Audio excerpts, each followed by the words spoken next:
कल हम लोग बात कर रहे थे फेडरल कॉन्स्टिट्यूशन और अक्सर आपसे एग्जामों में कहा जाता है कि संघात्मक संविधान की विशेषताएं लिखी है और आप हेडिंग्स याद करते घूमते।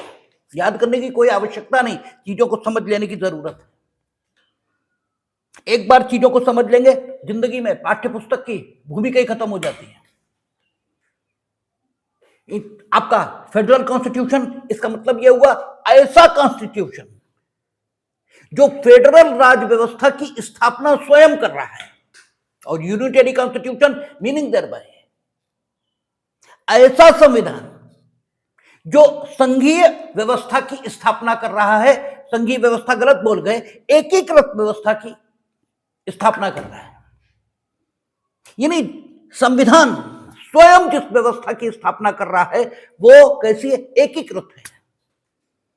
और संघात्मक संविधान में संविधान स्वयं जिस व्यवस्था की स्थापना कर रहा है वो कैसी? द्विस्तरीय है।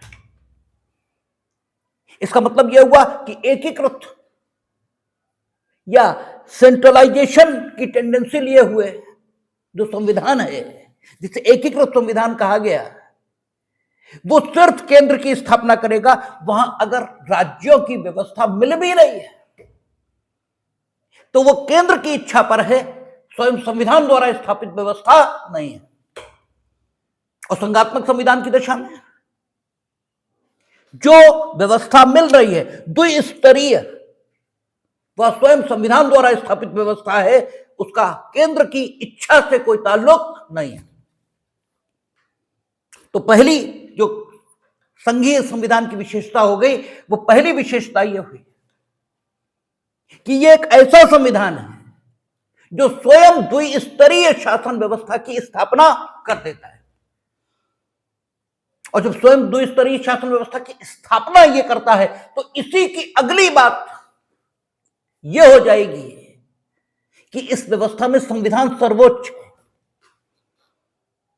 क्योंकि जो स्वयं स्थापना कर रहा है, जिससे स्थापना हो रही है, जो किसी भी स्थापना का आधार है, वो स्थापना का भाग नहीं हो सकता, वो स्थापना से अलग ही होगा।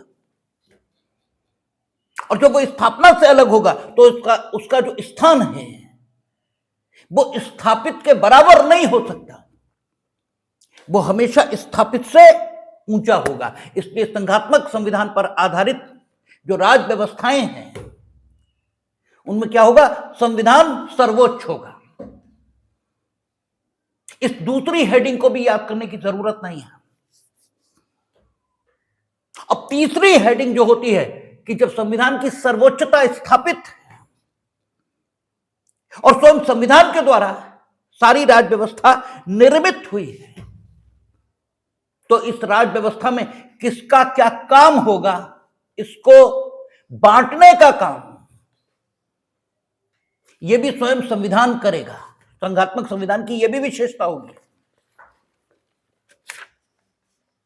कि जो शक्तियों का बंटवारा है, चाहे वो विधायी हो और चाहे प्रशासनिक हो, उन शक्तियों का बंटवारा कैसे होगा? स्वयं संविधान के द्वारा। और जो चौथी विशेषता होगी, जो भी यहीं से निकलेगी, कि जब संघात्मक संविधान होगा तो बार बार झंझट न क्रिएट हो, इसके लिए इस संविधान को स्थायी तौर पर लिखित रूप में निर्मित किया जाएगा। क्योंकि अगर ये ओरल होगा तो रोज दोनों सरकारें, ये दोनों व्यवस्थाएं ये मांग करेंगे कि अमुक क्षेत्र उन्हें आरक्षित है और अमुक क्षेत्र उन्हें आरक्षित है, और प्रमाण के तौर पर, शक्तियों के आरक्षण के प्रमाण के तौर पर दर्शित करने के लिए या देने के लिए कोई दस्तावेज उपलब्ध ही नहीं होगा। इसलिए हमेशा क्या होता है कि संघात्मक संविधान या संघात्मक व्यवस्था जहां स्थापित होती है वहां संविधान लिखित रूप में होता है। और इसी से एक अन्य विशेषता निकल आएगी, और वो विशेषता क्या होगी कि अगर संविधान लिखित भी हुआ, उसमें शक्तियों का बंटवारा यह भी दिखाई दिया लेकिन स्वयं संविधान का संशोधन ये बड़ा आसान होगा, जब चाहो तब संशोधित कर लो, और संशोधन केंद्र की इच्छा पर निर्भर हुआ तो भी यह संघात्मक संविधान बहुत दिनों रह नहीं पाएगा। इसलिए इस संविधान के संघात्मक चरित्र को बदलने के लिए जो संशोधन की व्यवस्था हो वो अत्यंत कठिन होनी चाहिए, अनन्य होना चाहिए, अदरवाइज ये रहेगा नहीं। उसके जीवन की जो सुरक्षा है उसके लिए जरूरी है कि संघात्मक चरित्र से संबंधित जो प्रावधान हैं उनको इस प्रकार निर्मित किया जाए कि अव्वल तो उनमें संशोधन की जरूरत ना पड़े, लेकिन यह असंभव है क्योंकि काल की गति लगातार आगे बढ़ेगी और जो आज समीचीन है कल कालवाहे यह आउटडेटेड हो जाएगा। ठीक है, जो आज कॉम्प्रिहेंसिव है कल वो कॉम्प्रिहेंसिव नहीं रहने वाला है। इसलिए जो आज एक्सपीडियंट है वो कल आउटडेटेड होगा। इसलिए संविधान के संशोधन की व्यवस्था ये तो करनी ही होगी, लेकिन फिर भी इसे ऐसे करना होगा कि संघात्मक चरित्र आसानी से संशोधित न हो पाए। और हमारे यहां तो अब उसे बेसिक स्ट्रक्चर का पार्ट घोषित कर दिया, तो अब संघात्मक चरित्र को नष्ट किया ही नहीं जा सकता, बदला ही नहीं जा सकता। किसमें? केशवानंद भारती में। ठीक है, तो आपका ये संघात्मक चरित्र की विशेषताएं आपने कहीं याद नहीं की है। जो कुछ वर्णन किया गया उसी से निकल आई। इसके अलावा एक विशेषता और रखनी पड़ेगी, क्योंकि सारी व्यवस्था बनाने के बाद भी व्यवस्थाओं के उल्लंघन की संभावना को नकारा नहीं जा सकता। व्यवस्थाओं का उल्लंघन होगा और व्यवस्थाओं के उस उल्लंघन को उल्लंघन घोषित करने वाले हैं, क्योंकि लोग तो मानने को ही तैयार नहीं है, गलत करेंगे और ये मानेंगे नहीं कि उन्होंने गलत किया है।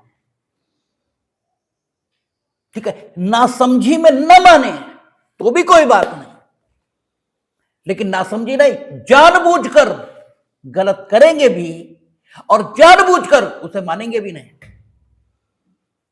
और सबसे इस युग की जो सबसे बड़ी दिक्कत है वो ये है कि यहां चोरी स्मार्टनेस बन गई। कल हम बाहर बैठे थे, चर्चा चल रही थी, तो एक सज्जन कह रहे थे कि हमारे घर में बिजली का बिल आता है, हम तो कभी जमा नहीं करते। और इसे जिस स्वर में वो कह रहे थे वो स्वर ऐसा था कि उन्हें बिजली का बिल जमा न करना ये शक्ति और सामर्थ्य का प्रतीक नजर आ रहा था। ये इस युग की सबसे बड़ी खराबी है कि यहां धूर्तता समझदारी बन गई है। ठीक है, कानून को तोड़ना शक्ति और सामर्थ्य का प्रतीक बन गया। ठीक है, ये इस युग की सबसे बड़ी दिक्कत है और कोई दिक्कत नहीं है। यहां पहले व्यक्ति अगर ठीक आचरण नहीं करता था तो शर्मिंदा होता था। आज शर्मिंदगी की बात तो बहुत दूर है, शर्मिंदा तो होता ही नहीं, उसका गुणगान करता है। ठीक है, अगर हमसे पूछा जाए कि स्वतंत्रता के बाद जो भारत है इसमें सबसे बड़ी समस्या कौन सी पैदा हुई, तो हम ये बताएंगे व्यक्ति का अधोपतन। आप सोचो, आप पूरी फ्रीडम फाइट पढ़ो, उसमें सुभाष चंद्र बोस, ये रविंद्रनाथ टैगोर जो उच्च शिक्षित हैं, जो बड़ी बड़ी प्रतियोगी परीक्षाओं को, कौन सी प्रतियोगी परीक्षा उन्होंने पास की या हमें नहीं मालूम है क्योंकि हम इतिहास के विद्यार्थी नहीं हैं, लेकिन हमें यह मालूम है कि निश्चित तौर पर बड़ी बड़ी परीक्षाओं को उत्तीर्ण करने वाले लोग, बड़े बड़े प्रतिभाशाली, ठीक है, बड़े बड़े पढ़े लिखे देश की स्वतंत्रता के संग्राम में उतर गए, और आज आपको वो पढ़ा लिखा ढूंढना मुश्किल है जो फ्रॉड को बुद्धिमानी का प्रदर्शन ये न मानता हो, ठीक है ना, जो दूसरे के अधिकारों पर डाका डालना है, इसको एक महत्वपूर्ण, ठीक है, क्षमता के रूप में आइडेंटिफाई और रिकॉग्नाइज न करता हो, ऐसे लोग ढूंढने मुश्किल हो रहे हैं। और आज तो स्थिति यह है कि हमारी जो धारणा है वो ये बन गई कि पढ़ा लिखा मतलब धूर्त, ठीक है, इसके अलावा पढ़े लिखे की दूसरी डेफिनेशन नहीं बची। आप सोचो, हमने ऐसी व्यवस्था स्थापित की है जहां यह कहा जाता है कि बुद्धिमत्ता का प्रतीक क्या है? बुद्धिमत्ता का प्रतीक है कि गंजे को कंघी बेच दो। आप सोचो, जो गंजा है उसे कंघी आप किस दशा में बेच पाओगे? आप गंजे को कंघी सिर्फ उस दशा में बेच पाओगे जब आप गंजे से यह कहोगे कि हमारे घर में खाने को नहीं है, या हमारी दशा ऐसी है कि कृपा करो और ये कंघी ले लो। क्योंकि गंजे को ऐसा नहीं है, ठीक है, वो पागल नहीं है, उसे पता है कि मेरे बाल नहीं है, मेरे लिए कंघी कोई उपयोग नहीं। लेकिन जब आप अपनी दारुण दशा उसके सामने कहोगे तो वो मानवीय जो भावनाएं होती हैं उनके कारण से आपकी दशा से द्रवित होकर कंघी खरीदेगा, और आप उसे खुद की विजय और स्मार्टनेस मान रहे हो। आपने ऐसी व्यवस्था स्थापित की है, ठीक है ना। तो ये इस देश की सबसे बड़ी कमी है, या इस जो युग की जो सबसे बड़ी समस्या है मेरी नजर में तो यही है। तो आप लाख व्यवस्थाएं बनाओ, लेकिन संघात्मक व्यवस्था में भी दोनों ओर से शक्ति के उल्लंघन की संभावनाएं नकारी नहीं जा सकती। वो तो होंगी, और जब वो होंगी तो उनसे निपटने की व्यवस्था ये भी करनी होगी।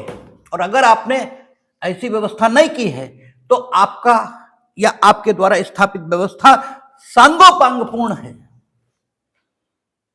ठीक है, वो पूरी तरह हर एस्पेक्ट पर एब्सोल्यूट है, ये नहीं कहा जा सकता। इसलिए आप देखेंगे संघात्मक व्यवस्था में एक न्यायपालिका और उसकी स्थापना भी की जाती है, लेकिन न्यायपालिका अगर प्रतिबद्ध है, अगर आपने कमिटेड जुडिशरी इसको स्थापित किया तब तो और भी बुरा कर दिया, क्योंकि जुडिशरी इसके बारे में मान्यता यह रहेगी कि वो निष्पक्ष बात कहेगी और वही प्रतिबद्ध। तो अगर माता कुमाता हो गई, पुलिस ठीक है डकैतों से मिल गई, रक्षक ही भक्षक हो गया, तो जो रक्षित है उसकी रक्षा की कोई गारंटी नहीं रहेगी। इससे न्यायपालिका ही नहीं तो इंडिपेंडेंट जुडिशरी, निष्पक्ष न्यायपालिका, और निष्पक्ष न्यायपालिका लिप सर्विस कहने भर से स्थापित नहीं होती। निष्पक्ष न्यायपालिका स्थापित करने के लिए आपको स्वयं संविधान में इस प्रकार की व्यवस्था निर्मित करनी होगी कि न्यायपालिका निष्पक्ष हो सके। आपको ध्यान में रखना होगा कि कोई भी व्यक्ति किसी की भी चमचागिरी करने को मजबूर किन दशाओं में हो सकता है, और उन दशाओं वे दशाएं उत्पन्न न हो, ऐसी व्यवस्था आपको संविधान में करनी होगी। तो हम लोगों ने उच्चतम न्यायालय और उच्च न्यायालय जब पढ़े, इवन जब लोअर जुडिशरी पढ़ी, तो हमने देखा कि इस प्रकार का अर्थान्वयन अनुच्छेदों का किया गया कि न तो न्यायाधीशों की नियुक्ति, न उन्हें पदच्युत किया जाना, न उनके खिलाफ अनुशासनात्मक कार्रवाइयां, न उनकी तनख्वाह, न उनकी पेंशन, न उनकी छुट्टी, न उनकी सेवा शर्तें, इनमें से कुछ भी कार्यपालिका या विधायिका की स्वीट विल पर आधारित न हो। और यह भी ध्यान रखा गया कि ऐसा भी ना हो कि न्यायपालिका इतनी स्वतंत्र हो जाए कि यह कहना पड़े कि परम स्वतंत्र सिर पर कोई, निर्द्वंद हो जाए, ऐसा भी नहीं होना चाहिए। तो एक चेक एंड बैलेंस की थ्योरी ये अपनाई गई है और निष्पक्ष न्यायपालिका को स्थापित किया गया। ठीक है, तो न्यायपालिका अगर निष्पक्ष नहीं है तो संघात्मक शासन व्यवस्था का कोई भविष्य यह नहीं। इसलिए जहां संघात्मक शासन व्यवस्था स्थापित होगी वहां एक निष्पक्ष न्यायपालिका भी होगी। यानी संघात्मक संविधान की यह भी विशेषता है कि वो निष्पक्ष न्यायपालिका की स्थापना करता है। अब आपको संघात्मक संविधान की क्या विशेषताएं होती हैं इन्हें स्पष्ट करने के लिए कुछ भी नहीं पढ़ना है, कुछ पढ़ने की जरूरत ही नहीं। और इसीलिए बार बार कहते हैं कि अगर समझ गहराई में उतरी, अगर आपने गहराई के साथ विषयों को समझा तो फिर कुछ जरूरत नहीं बचती, लेकिन अगर सिर्फ अध्ययन किया विषयों का तो फिर कोई फायदा भी नहीं होता। अगला सवाल इसी के साथ जुड़कर आता है एग्जामों में, क्या भारत का संविधान संघात्मक है? ठीक है, ये प्रश्न जुड़ता है। तो ये स्पेशलिटीज संघात्मक संविधान की होती हैं, ये आपको पता है। अब इस कसौटी पर भारत के संविधान को रख लीजिए। क्या भारत के संविधान ने स्वयं संघ और राज्य इसका निर्माण किया है? तो उत्तर मिलता है हां। स्वयं संविधान यह घोषणा करता है कि भारत राज्यों का संघ होगा। ये किसी केंद्र के इंस्टीट्यूट में नहीं लिखा है। ठीक है, यह अनुच्छेद 1 में लिखा है और अनुच्छेद 79 विधायिका की रचना कर रही है और अनुच्छेद 75 कार्यपालिका की रचना कर रहा है। ठीक है, और तीनों आर्टिकल सेम कॉन्स्टिट्यूशन के भाग हैं। कार्यपालिका प्रमुख या विधायिका के भाग राष्ट्रपति उनका, ठीक है, संगठन या उनकी पद स्थापना यह भी स्वयं कॉन्स्टिट्यूशन का आर्टिकल खुद कर रहा है। भारत का एक राष्ट्रपति होगा, ये किसी केंद्र के इंस्टीट्यूट की घोषणा नहीं है, ये उसी कॉन्स्टिट्यूशन की घोषणा है। तो फिर कोई आवश्यकता नहीं बचती है कि अलग से राज्यों के निर्माण के लिए कोई प्रावधान किया जाए। स्वयं संविधान तो पहली चीज पूरी हो गई। फिर बंटवारा शक्तियों का, तो आप देखते हैं 7 शेड्यूल है, 7वीं अनुसूची है, उसमें 3 सूचियां है, क्लियरली शक्तियों का बंटवारा है। अनुच्छेद 73 है, ठीक है, जो कहता है केंद्र की प्रशासनिक शक्तियों का विस्तार उन सभी विषयों तक होगा जिन तक केंद्र की विधायी शक्तियों का विस्तार है। सेम प्रोविजन आपको राज्यों की व्यवस्था में मिलता है, यानी प्रशासनिक और विधायी शक्तियों का जो बंटवारा है वो स्वयं संविधान के द्वारा ही किया गया मिलता है। तो दूसरी बात भी पूरी हो गई। तीसरी बात, संविधान लिखित होना चाहिए तो वो मिलता है। चौथी बात, संविधान का संशोधन और विशेषकर संघात्मक चरित्र से संबंधित उपबंधों का संशोधन कठोर प्रक्रिया से गुजरना चाहिए। तो हमने बताया था आपको कल कि जब 368 पढ़ेंगे तो 3-4 तरीके की व्यवस्थाएं मिलेंगी। उसमें जब भी संघात्मक चरित्र से संबंधित प्रावधानों को संशोधित करने की बात आएगी तो आधे राज्यों का समर्थन चाहिए। अन्य विशेष प्रक्रिया उससे तो पालन करना ही होगा। साथ में यह भी वो भी मिल गई, इंडिपेंडेंट जुडिशरी होनी चाहिए तो वो भी है। तो फिर आखिर ऐसा आप कैसे कह सकते हैं कि भारत के संविधान का चरित्र संघात्मक नहीं है? एक तो सबसे बड़ी दिक्कत यह है कि आपको ठीक से विषयों का ज्ञान न होने के कारण आप घालमेल करते हैं। जैसे आपसे भारत के संविधान की विशेषताएं पूछी जाती हैं तो भी आप वही लिख देते हैं, और जब आपसे संघात्मक संविधान की विशेषताएं और भारत का संविधान क्या संघात्मक है यह सवाल होता है तो भी आप वही लिख देते हैं। जबकि भारत के संविधान की विशेषताएं यह हैं कि यह लंबा संविधान है, इसमें संशोधन की प्रक्रिया जटिल है, इसमें इकहरी नागरिकता है। ठीक है, भारत के संविधान की विशेषताएं अलग ढंग की है। इसमें विश्व के अन्य संविधानों की तरह राज्य के अंगों की संरचना ये तो हुई है, साथ ही इसने अनेक अन्य संवैधानिक प्राधिकारियों को जन्म भी दिया है, जैसे पब्लिक सर्विस कमीशन, जैसे चुनाव आयोग, ठीक है, राजभाषा आदि का जिक्र भी इस संविधान में मिलता है। हाँ, लिखित संविधान, ये भारत के संविधान की विशेषता भी है, संघात्मक संविधान की भी विशेषता है, लेकिन आप दोनों में कोई फर्क करते ही नहीं, क्योंकि आपकी दृष्टि संघात्मक संविधान क्या होता है इसे जानते ही नहीं, इसलिए फर्क नहीं होता। पूछा आपसे खेत का जाता है, बताते आप खलिहान की हैं, और ऊपर से आपको लगता यह है कि आप ठीक जानते हैं, और आपका दावा यह होता है कि उस जानकारी के अनुरूप जो ठीक है आपका मूल्यांकन परीक्षक के द्वारा किया जाना चाहिए, आपका दावा यह होता है। और जब इस दावे की आपूर्ति नहीं होती तो आप व्यवस्था को गालियां देते घूमते हैं। आप खुद के गरेबान में झांकने की का न तो कभी कोई प्रयास करते हैं और ना ही कोई प्रयत्न, क्योंकि दिक्कत यह है किताब से आपकी दुश्मनी है, और आप जिनकी बात मानते हैं उनकी भी किताब से दुश्मनी है। उन्होंने भी किताब नहीं देखी, उन्होंने अपने नोट्स बना रखे हैं तब के जब वो एलएलबी में पढ़ते थे, और उन्होंने भी यही पढ़ा है, और वो वही नोट्स आपको किताबों क्लासेस में नोट करवा देते हैं, और आप पास हो जाते, क्योंकि चेक उन्हीं को करना है। जब आप आयोगों के एग्जाम में आते हैं तो वहां गोल है रोटी टमाटर और धरती गोल है, और फिर इसीलिए गोल है कलम दवात और नंबर भी तुम्हारा गोल है। ठीक है, स्थिति ये बनती है, और फिर आप डिमोरलाइज होते हैं।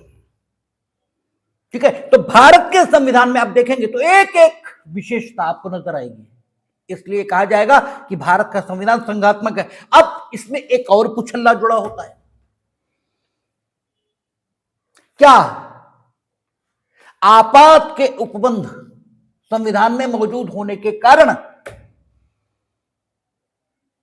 यह कहा जा सकता है कि भारत के संविधान की प्रकृति क्वेसी फेडरल नहीं हो गई? हमने आपसे कहा था क्वेसी शब्द जहां पर आएगा वहां प्रतीति का बोध देगा, वहां इससे ऐसा प्रतीत होगा कि क्या यह संघात्मक इनफैक्ट तो नहीं है, लेकिन संघात्मक जैसा दिखने लगा है। कहीं ऐसी दशा और स्थिति ये तो नहीं है। क्वेसी शब्द इसी ढंग का अर्थ देने लगता है जहां पर भी लगेगा। तो क्वेसी फेडरल ये तो नहीं हो गया, तो इसका परीक्षण करना पड़ता है, क्योंकि आपात उपबंध इसमें मौजूद है, और आपात उपबंधों में ही केंद्र को यह हक दिया गया है कि राज्यों को असाइन फील्ड में वो हस्तक्षेप करे, लेकिन आपात उसी स्थिति को कहा जाता है। वही शब्द पर जाना पड़ेगा, शब्द पर जाना पड़ेगा। अभी हम जो बात कह रहे थे कि मूर्खों की तरह ये कह देना कि मन चंगा तो कठौती में गंगा, ठीक है, ये कह देने मात्र से आप उस भाव स्थिति को उपलब्ध नहीं हो जाते जो रैदास की थी। वाकई मन चंगा है तो कठौती में गंगा है, लेकिन मन चंगा तो हो, शर्त पहले लगी है, मन चंगा तो कठौती में गंगा। हमारी सोचने की जो गलतियां हैं वही ये हैं कि हम अपने फायदे की देखते हैं, वो हम देखते ही नहीं है जो हमारे फायदे के विपरीत है, या जो हमारे मन के विपरीत है, भले ही हमारे फायदे में हो। ठीक है, उसने कहा मन चंगा, तो जरा खुद के गरेबान में झांके कि क्या मन चंगा है। अगर मन चंगा नहीं है तो कठौती में गंगा कैसे होगी?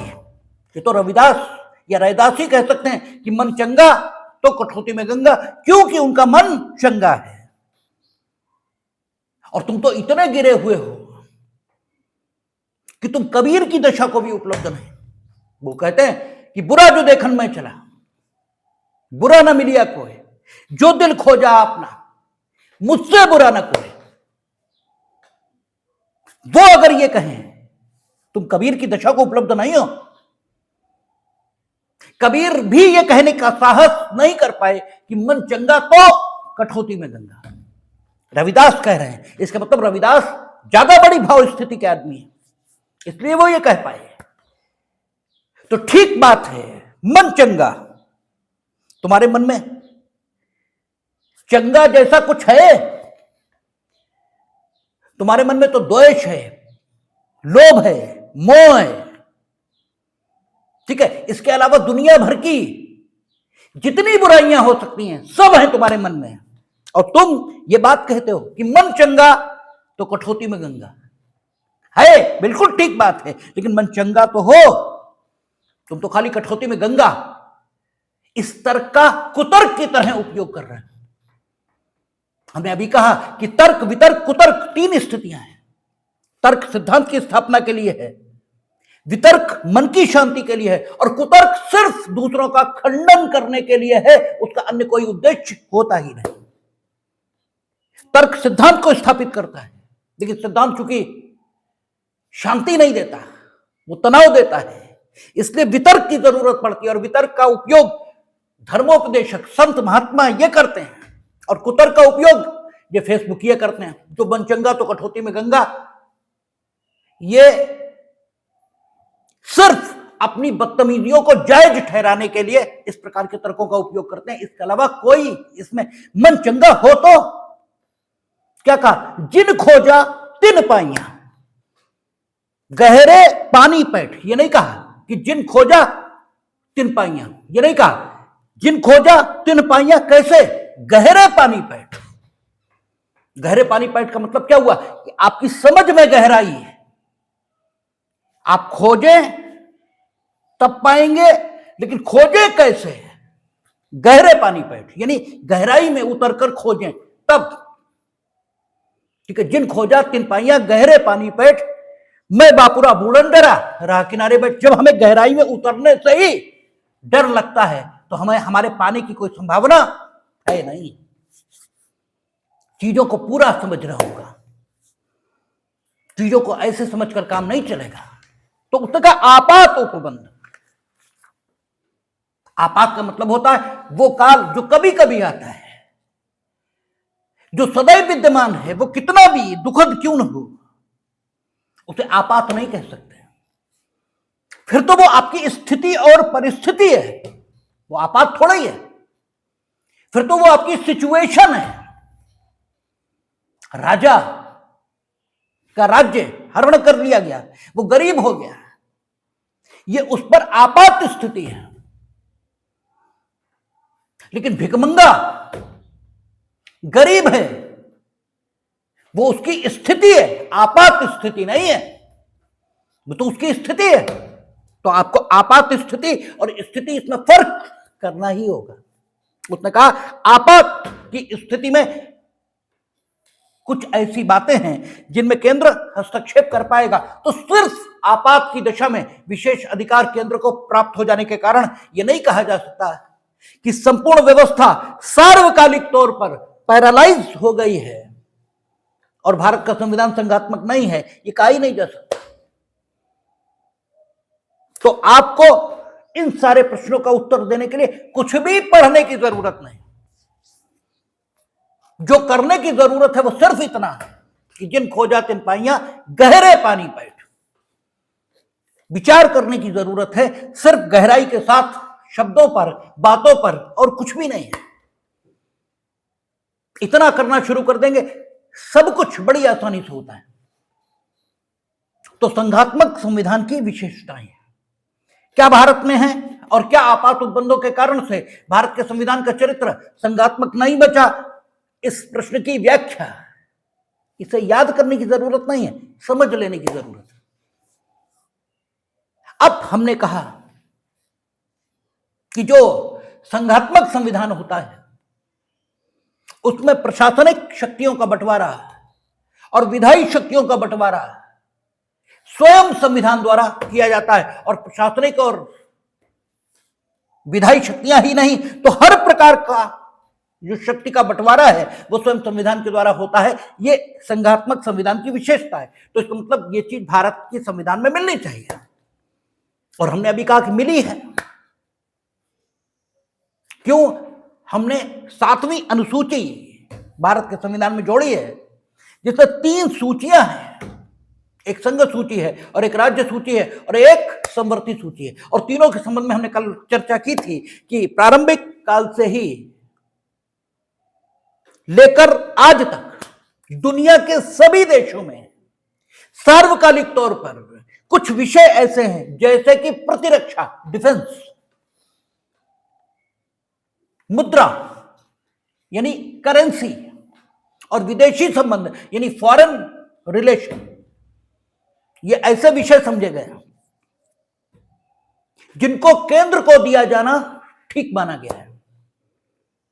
तो दुनिया की सभी व्यवस्थाओं में वैसी व्यवस्था निर्मित हुई है, तो यहां भी निर्मित हुई है, कोई दिक्कत नहीं। लेकिन हर देश की आवश्यकता के अनुसार अन्य विषय ऐसे होते हैं कि राज्य को दिया जाना या केंद्र को दिया जाना अपने देश की आवश्यकता के मुताबिक उचित माना जाता है। जैसे स्कॉटलैंड में, क्योंकि ऑलरेडी पर्यावरण इतना बेहतर है, भाई स्कॉटलैंड इतना खूबसूरत देश है कि आपका दिल वाले दुल्हनिया ले जाएंगे आदि आदि फिल्मों में जो आप देखते हैं वो स्कॉटलैंड की शूटिंग है, और इतनी खूबसूरत है, आप उसको देखो, बहुत सुंदर है। ठीक है, तो वहां केंद्रीय सरकार को, हालांकि स्कॉटलैंड तो ब्रिटेन का शायद भाग है, ठीक है, इसलिए ब्रिटेन में तो केंद्रीय व्यवस्था वैसे ही है, राज्यों, हो सकता है वहां भी केंद्र ने राज्य को न दे रखा हो, क्योंकि राज्य तो वहां भी हैं, बस फर्क सिर्फ इतना है वहां केंद्र की इच्छा पर है, यहां संविधान से स्थापित है। तो जस्ट फॉर द, ठीक है, एग्जाम्पल, आप सिर्फ समझने के लिए इस बात को समझ सकते हैं कि देश की अपनी जरूरत हो सकती है कि शिक्षा या पर्यावरण जैसे विषय केंद्र को दिए जाए या राज्य को दिए जाए। लेकिन कुछ विषय ऐसे होते हैं जो केंद्र को ही दिया जाना ठीक होता है, तो वो विशेषता हमने अपनाई है। एडजस्टमेंट के तौर पर हो सकता है कोई विषय अमेरिका के संविधान में राज्य का विषय हो, हमारे संविधान में वो केंद्र का हो, ये संभव है। वो अपनी अपनी लोकल एडजस्टमेंट है। हाँ, कुछ विषय ऐसे जो वहां भी केंद्र के पास हैं, जैसे अमेरिका की रक्षा, तो यहां भी है, डिफेंस भारत के पास, केंद्र के पास है। फिर तीसरी एक सूची बनाई, कॉन्करेंट लिस्ट, और कॉन्करेंट लिस्ट बनाने का जो औचित्य है वो आपको कल ही हमने कहा था कि कुछ विषय ऐसे होते हैं जो वैसे तो रीजनल महत्व के हैं, लेकिन कब वो नेशनल इंपॉर्टेंस के बन जाएंगे ये कहना मुश्किल होता है। तो ऐसे विषय, दूसरा जैसे अपराध आदि से संबंधित बातें, तो उनमें लोकल एडजस्टमेंट करने जरूरी होते हैं, क्योंकि हमने कहा था जैसे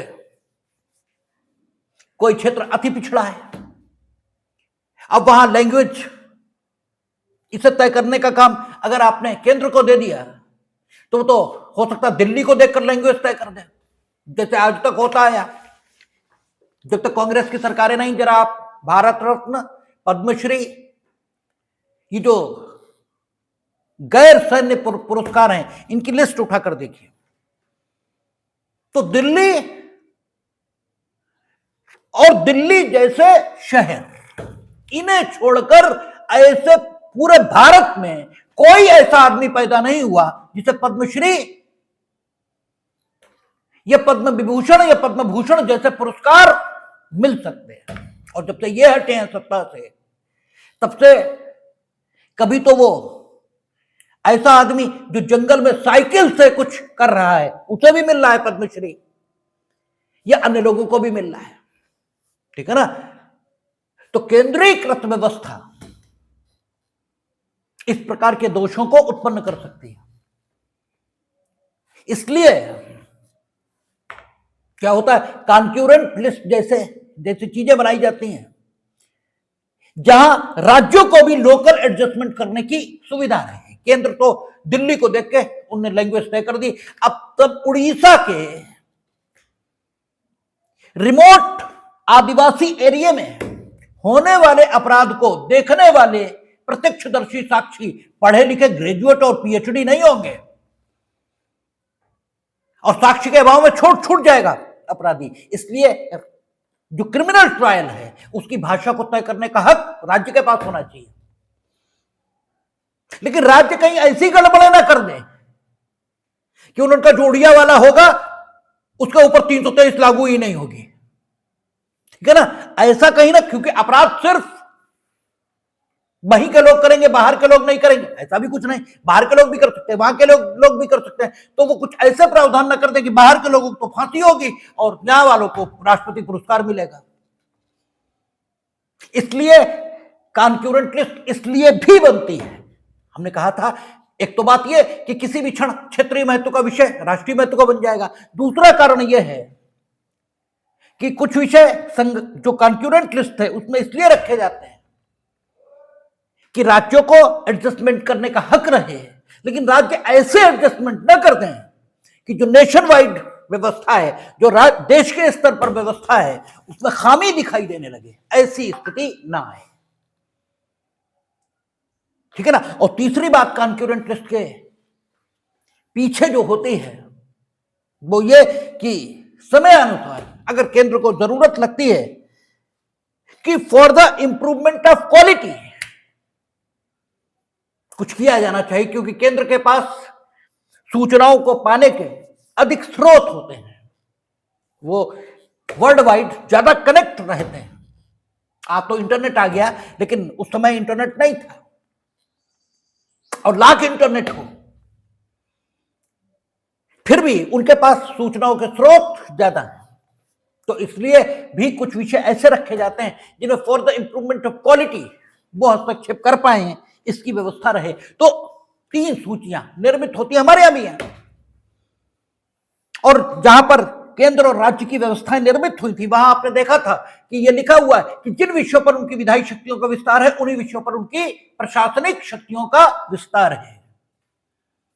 और इन सूचियों में जो विषय हैं उन्हीं के आधार पर टैक्स लगाने की ताकत संबंधित विधायिकाओं में होती है। क्योंकि हम लोगों ने पढ़ा था, संभवतः आर्टिकल 265 था या 266 वहीं कहीं पर होगा, जो ये कहता है कि अगर आपको टैक्स लगाना है तो कानून की अथॉरिटी के बिना न तो टैक्स लगाया जाएगा और न वसूला जाएगा। दोनों ही बातें नहीं, आप कानून की प्रक्रिया से ही टैक्स लगाएंगे और कानून की प्रक्रिया से ही वसूलेंगे।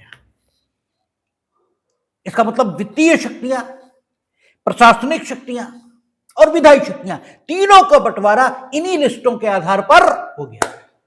और तीनों ही प्रकार की शक्तियां होती, चौथे प्रकार की शक्ति होती ही नहीं। तो तीनों शक्तियों का बंटवारा आपका स्वयं संविधान ने 3 सूचियों के माध्यम से कर दिया। अब धीमे धीमे हम देखेंगे कि इस प्रशासनिक, विधायी और वित्तीय शक्तियों के बंटवारे से संबंधित कौन से प्रावधान हैं। ठीक है ना, पहली बात। और दूसरी बात हम ये देखेंगे कि जो विधायी और प्रशासनिक शक्तियों का बंटवारा है, वित्तीय नहीं, विधायी और प्रशासनिक, इन शक्तियों के बंटवारे को करने के में जो संविधान है उसने किन आधारों को आधार के तौर पर प्रयोग किया है। ठीक है ना, क्योंकि विधायी शक्तियों का बंटवारा 2 आधारों को आधार मानकर किया गया है। एक क्षेत्र, टेरिटरी, ठीक है ना, एक टेरिटरी, और दूसरा विषय वस्तु। ठीक है ना, विधायन की एक विषय वस्तु होती है, जैसे हिंदू मैरिज एक्ट की विषय वस्तु क्या है? हिंदू विवाह, ये विषय वस्तु है, ठीक है ना। विधायन की विषय वस्तु क्या है? हिंदू विवाह। टीपीए विधायन की विषय वस्तु क्या है? संपत्ति का अंतरण, ट्रांसफर ऑफ प्रॉपर्टी। कैसे? By the acts of parties, क्योंकि संपत्ति का बंटवारा स्वयं 3 प्रकार से होता है। एक विधि के अनुसार, दूसरा वसीयती, और तीसरा पक्षकारों के कार्यों द्वारा। तो transfer of property by the act of parties, ये टीपीए का सब्जेक्ट मैटर है, ठीक है ना। तो एक विषय वस्तु के मुताबिक विधायी शक्तियों का बंटवारा, और दूसरा क्षेत्र के मुताबिक कौन सी विधायिका यानी राज्य की विधायिका किस क्षेत्र के लिए कानून बना सकेगी, और कौन सी विधायिका किस विषय वस्तु के लिए कानून बना सकेगी। इन 2 आधारों पर संपूर्ण बंटवारा विधायी शक्तियों का हुआ। और चूंकि प्रावधान क्या कहते हैं कि विधायी शक्तियों का बंटवारा और प्रशासनिक शक्तियों का बंटवारा समान आधारों पर होगा, तो जिन आधारों पर विधायी शक्तियों का बंटवारा संबंधित विधायिकाओं के बीच हुआ है, उन्हीं आधारों पर संबंधित विधायिकाओं के बीच प्रशासनिक शक्तियों का बंटवारा भी हुआ है। यानी प्रशासनिक शक्तियों के बंटवारे के लिए भी यही 2 आधार उपयोग में लाए गए। पहला कौन सा? क्षेत्र के अनुसार, और दूसरा विधायी विषय वस्तु के अनुसार। विधायी शब्द अनावश्यक है, विषय वस्तु के अनुसार, इतना ही कहना पर्याप्त है। अब दूसरी गलती होती है आपसे, एलएलबी एग्जाम में पूछा जाता है कि क्षेत्रीयता के आधार पर, टेरिटरी के आधार पर जो संबंधित विधायिकाओं की विधायी शक्ति है, उससे संबंधित कौन से प्रावधान हैं, और क्षेत्रीय संबंध, ये जो सिद्धांत है, इसकी व्याख्या कीजिए। और आप जाने क्या लिखते हैं, जाने क्या लिखते हैं, यानी पूछा खेत जाता है, लिखते खलिहान है, ठीक है। या यूं कहें, आप सब कुछ लिख डालते हैं। जो विधायी शक्तियों का बंटवारा यदि विषय वस्तु के मुताबिक पूछा जाए तो, और क्षेत्रीय संबंध के आधार पर या क्षेत्रीयता के आधार पर पूछा जाए तो, दोनों के आधार पर पूछा जाए तो जो लिखना चाहिए वो सब कुछ, आप चाहे जो कुछ पूछो सब लिख डालते हैं, क्योंकि पता ही नहीं है कि क्या पूछा गया और क्या लिखना है। और पता ना होने के कारण जब आप मेंस में बैठते हैं तो आपके पास समय का अभाव हो जाता है, क्योंकि पूछा जितना गया है उससे ज्यादा लिख रहे हैं, क्योंकि पता ही नहीं है, ज्यादा की जरूरत नहीं है, तो दूसरा सवाल छूट जाएगा, ठीक है। और अगर 20 नंबर का सवाल है, उसे लिखने में आपने 45 मिनट निकाल दिए, तो मिलेंगे तो 20 में से ही, और चलो हम मान लेते हैं कि 20 ही मिल जाएंगे, जो कि असंभव है, लेकिन फिर भी चलो हम मान लेते हैं just for the sake of argument कि 20 ही मिल जाएंगे, तो भी जितना छूट गया उसका स्कोर भी तो देखो, तो सिलेक्शन कहां है? कहीं नहीं। इसलिए एग्जैक्ट जानना होगा कि जो पूछा जाए सिर्फ उतना ही लिखिए। अगर उन्होंने पूछा क्षेत्रीयता के आधार पर, टेरिटरी के आधार पर जो बंटवारा है उसके बारे में लिखिए, और क्षेत्रीय संबंध के बारे में लिखिए, तो आपको जो आर्टिकल लिखना है कौन सा? 245, 246 नहीं लिखना है। 246, 247, 248 की चर्चा तब होगी जब विधायी विषयों के आधार पर, विधायी शक्ति के आधार पर बंटवारे को जस्टिफाई करने के लिए, बंटवारे के बारे में कमेंट करने को आपसे कहा जाए। अगर क्षेत्रीयता के आधार पर कहा गया तो 245, बस केवल इतना, इसके अलावा कुछ नहीं। देखें 245 क्या कहता है? कहता है संसद द्वारा और राज्यों के विधानमंडलों द्वारा बनाई गई विधियों का विस्तार। एक्सटेंट क्या होगा किसका? संसद के द्वारा बनाई गई विधियों का और राज्यों के विधानमंडल द्वारा बनाई गई विधियों का। क्या कहता है? देखें सबसेक्शन 1 कहता है इस संविधान के उपबंधों के अधीन रहते हुए, मीनिंग देयर बाय सबसे पहली जो शर्त आ गई, सबसे पहली जो लिमिटेशन आ गई वो ये आई, इस संविधान के उपबंधों के अधीन रहते हुए। इसका मतलब संसद को जो विधायी शक्ति प्राप्त हुई है वो इन्हीं प्रावधानों से प्राप्त हो रही है,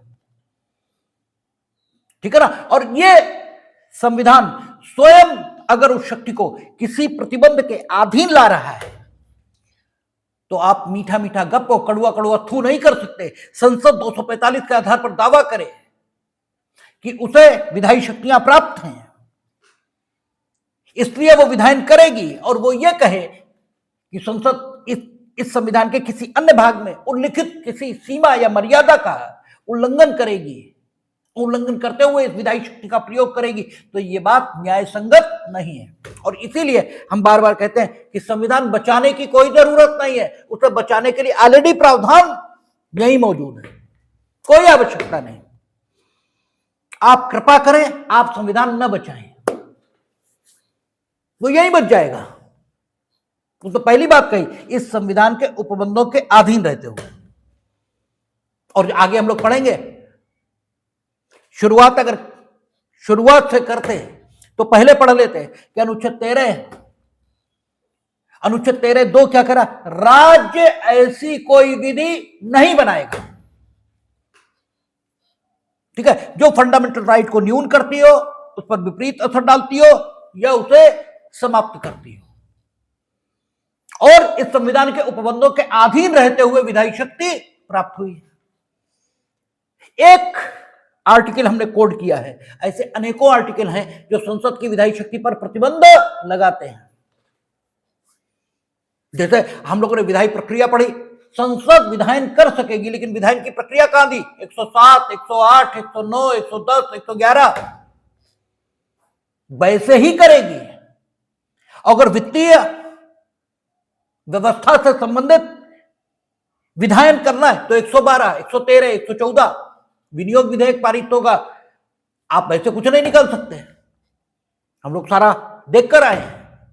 तो संसद की विधायी शक्ति अप्रतिबंधित नहीं है, यही उसने कह दिया, इस संविधान के उपबंधों के अधीन रहते हुए संसद भारत के संपूर्ण राज्य क्षेत्र या उसके किसी भाग के लिए विधि बना सकेगी। संसद भारत के संपूर्ण राज्य क्षेत्र या उसके किसी भाग के लिए विधि बना सकेगी, और किसी राज्य का विधानमंडल संपूर्ण राज्य या उसके किसी भाग के लिए विधि बना सकेगा। यानी संसद की जो शक्ति है वो भारत के संपूर्ण राज्य क्षेत्र के लिए या उसके किसी भाग के लिए, दोनों के लिए विधि बनाने तक विस्तृत की गई है, ठीक है। पॉजिटिव ढंग से संसद को जो शक्ति मिली है विधायक तौर पर, उसका प्रयोग करके इस संविधान के उपबंधों के अधीन रहते हुए उसका प्रयोग करके वो भारत के संपूर्ण राज्य क्षेत्र या भारत के संपूर्ण राज्य क्षेत्र के किसी भाग के लिए विधायन कर सकती है। संसद ये भी कर सकती है कि ये कानून सिर्फ उत्तर प्रदेश में लागू होगा, सिर्फ उत्तराखंड में लागू होगा या संपूर्ण भारत में लागू होगा। लेकिन राज्य सिर्फ उसी क्षेत्र के लिए विधायन कर पाएंगे जो क्षेत्र उनकी सीमा में समाहित होगा। क्यों, इसमें लिखा है कि और किसी राज्य का विधानमंडल संपूर्ण राज्य या उसके किसी भाग के लिए, संपूर्ण राज्य यानी उत्तर प्रदेश की विधानसभा, संपूर्ण राज्य या उत्तर प्रदेश के किसी एक जिले तक या एक मंडल तक या एक जिले को छोड़कर संपूर्ण प्रदेश के लिए लागू होने वाले कानून का निर्माण कर सकेंगे। ये क्षेत्रीय व्यवस्था की गई। सब सेक्शन 2 पढ़ लेना जरूरी है। कहता संसद द्वारा बनाई गई कोई विधि इस आधार पर अविधि मान्य नहीं समझी जाएगी। यानी पॉजिटिव ढंग से संसद को शक्ति सब सेक्शन 2 के माध्यम से मिली हो, ये नहीं है, ठीक है। हम ये कहें कि तुम ऐसा कर पाओगे, ये अलग बात है। और हम ये कहेंगे चलो अगर तुम ऐसा कर दोगे तो कोई बात नहीं, ठीक है। तो ये दोनों बातें एक ही नहीं है। जब हम तुम्हें शक्ति दे रहे हैं तो इसका अर्थ ही है शक्ति देने का कोई उद्देश्य है, और शक्ति देने का उद्देश्य ये है कि तुम वो करो जिसके लिए तुम्हें शक्ति दी जा रही है, ठीक है ना। और जब इस ढंग की बात की जाए कि तुम अगर ऐसा कर भी दोगे तो कोई बात नहीं, इसका अर्थ यह कि हम सहन करने को तैयार हैं तुम्हारी, ठीक है, अधिकार के बाहर की गई हरकत को, लेकिन हम इसे बढ़ावा नहीं दे रहे हैं, इसके लिए हमने तुम्हें शक्ति नहीं दी है, कर दो, ठीक है, चलो ओवरलुक कर देंगे, कोई दिक्कत नहीं। तो फ्रेजोलॉजी, इसके अंतर को समझना चाहिए, ठीक है। अगर आप संसद को शक्ति देंगे, इसका मतलब यह है कि आप सुव्यवस्था, ऐसी व्यवस्था स्थापित नहीं कर रहे जो विश्व शांति में सहायक होगी, क्योंकि आप संसद को शक्ति दे रहे हो ना, कि आप ऐसे कानूनों का निर्माण करो जो भारत के राज्य क्षेत्र के बाहर लागू होंगे, और जब ऐसा करेंगे आप तो दुनिया के देश खामोश तो नहीं बैठेंगे, ठीक है, वो भी कुछ करेंगे, और वो जब कुछ करेंगे तो क्या होगा, वर्ल्ड वाइड टेंशन ये क्रिएट होगी, ठीक है ना।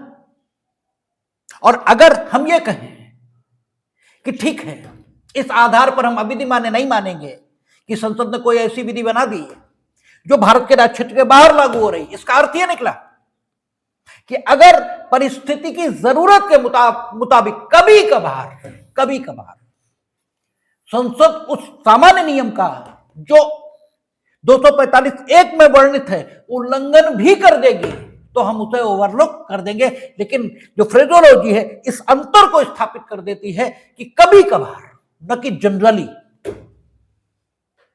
ठीक है ना। अगर ऐसे कहा जाए कि संसद भारत के राज्य क्षेत्र के बाहर भी लागू होने वाली विधि बना सकेगी, तब बात अलग हो जाएगी, और तब वो बात जो directive principle of the state policy अनुच्छेद 51 है, जो ये कहता है कि भारत विश्व शांति के लिए काम करेगा, उस नीति निर्देशक तत्व के विपरीत चली जाएगी।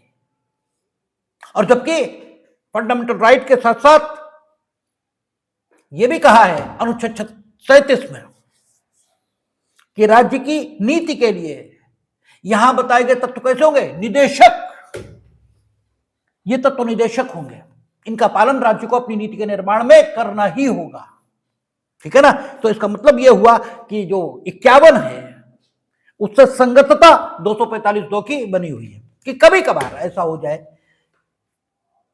कि अगर भारत ने कोई ऐसी विधि बना दी जिसका प्रवर्तन भारत के राज्य क्षेत्र के बाहर भी हो रहा है, तो इस आधार पर अविधि मान्य नहीं समझी जाएगी, लेकिन राज्य नहीं, क्योंकि राज्यों पर स्पष्ट प्रतिबंध है, वे सिर्फ उतना ही कानून बना सकेंगे जो स्वयं उनके राज्य क्षेत्र में लागू हो या उनके राज्य क्षेत्र के किसी भाग के संबंध में लागू हो, इससे ज्यादा बिल्कुल नहीं।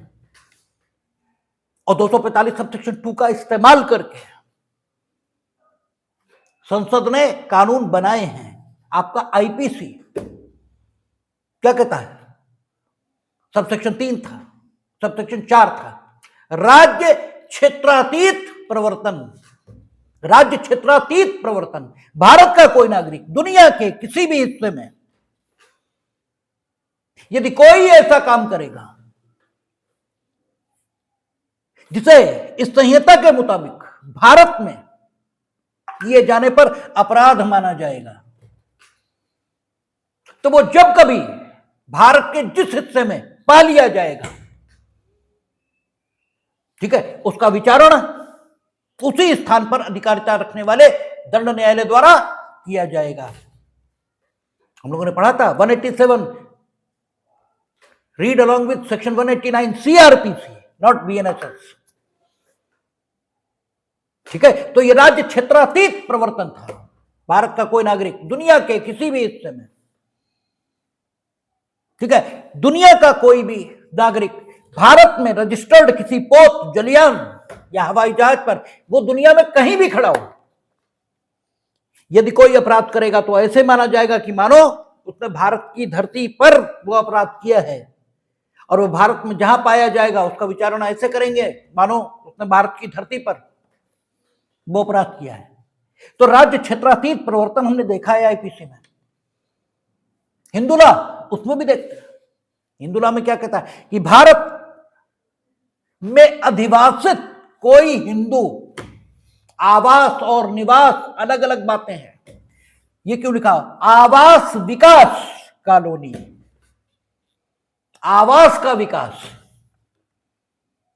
ठीक है, आवास का विकास मीनिंग देर भाई ऐसा निवास जहां व्यक्ति परमानेंटली निवास करता है, वो आवास है।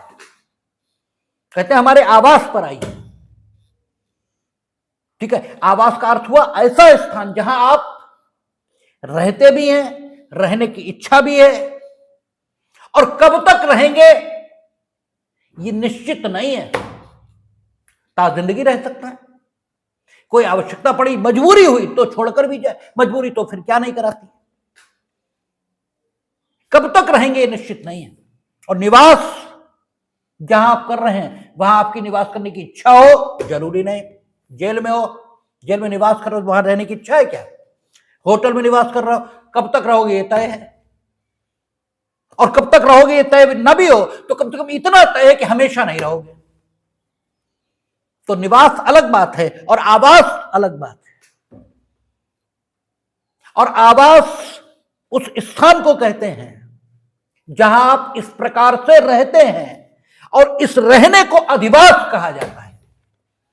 अधि शब्द यहां अधिकार का सूचक है, जहां आप अधिकार पूर्वक वास करते हैं वो अधिवास है आपका, जिसे अंग्रेजी में डोमिसाइल कहते हैं।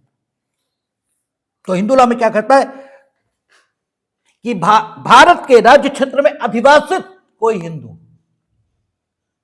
दुनिया के किसी भी हिस्से में,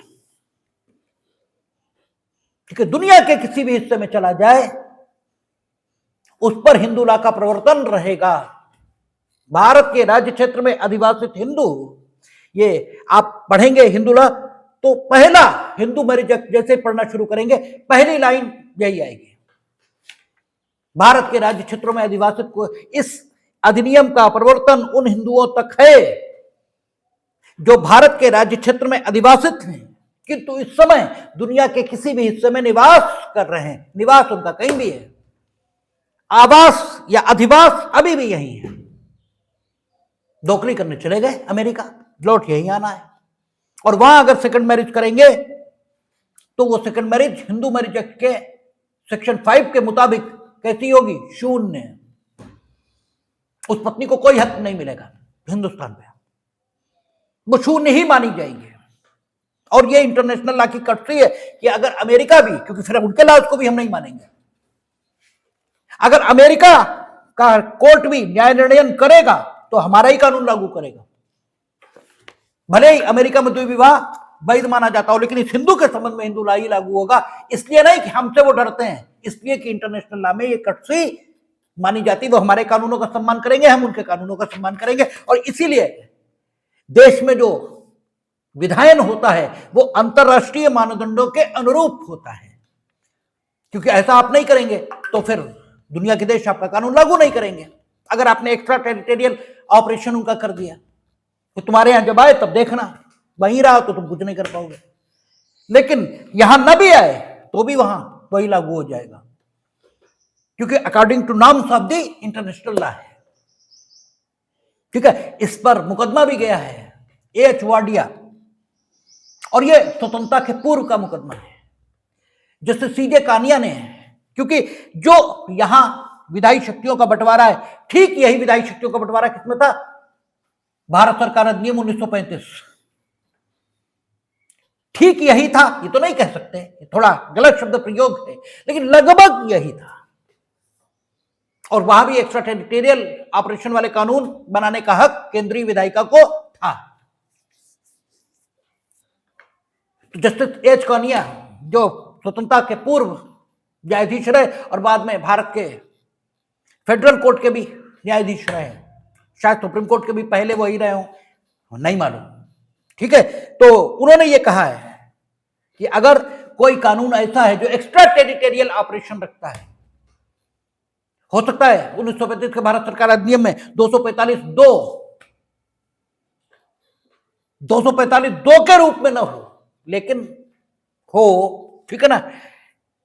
या ये भी हो सकता कि ना हो, तो जस्टिस कानिया को कहना पड़ा हो कि अगर कोई कानून ऐसा है जो भारत के राज्य क्षेत्र के बाहर प्रवर्तन रखता है, और संभवतः नहीं होगा 245(2) जैसा, क्योंकि जस्टिस कानिया ने यही कहा, तो भी आप ये नहीं कह सकते 245(1) ही होगा खाली, या इस जैसा ही कानून होगा।